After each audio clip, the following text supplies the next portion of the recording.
So what happened? Well, what happened is that this lady over here, basically almost single-handedly, now she had a lot of support, but she is the person behind the new regulation law, so to speak, in the Netherlands. The Netherlands might be the first country in Europe to actually regulate it, because as people might know, selling it in coffee shops, selling weed in coffee shops is legal, but the actual growing of weed in Holland is still illegal. So a lot of people that were here basically still have to, are afraid that they might get arrested. If you home grow here, it's like usually you're safe, but you can still get a knock on the door and the cops come and get you. I just heard about a court case about somebody who had 5 plants and is in front of a judge. Is that not horrible? Alana Janssen from Weed Maps.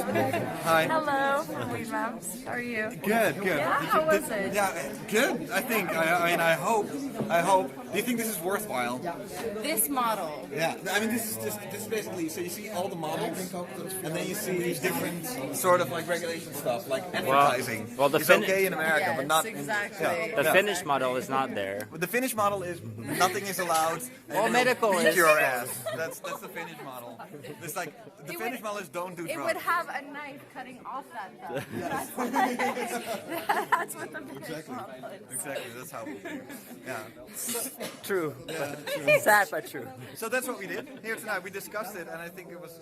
I mean, it wasn't a pro against discussion. It was more like a lot of people who were somehow involved in the whole thing, who just had like a change of ideas. So a change, So exchange of ideas. Yeah. if this goes through, when would it sort of be actual? Like, Well, probably not. Like Best case check in again around summertime. See what happens.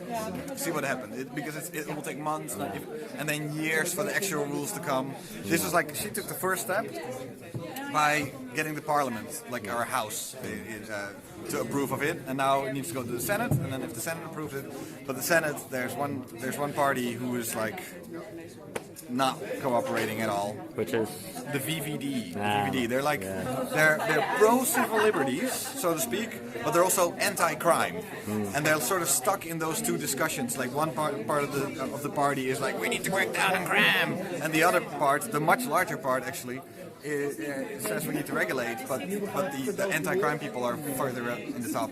That's what's happening. So it's weird. what does Geert Wilders think of all this? Geert Wilders is weird on this because, if you look at just demographics, who smokes weed, you would think that a lot of his supporters, that weed smoking and growing is huge, but they're like, I mean, a couple of years ago they were saying that people who use drugs need to go to sort of like re-education camps, and forced labor and shit like that. So, I mean, he's insane in many ways, but this is one of the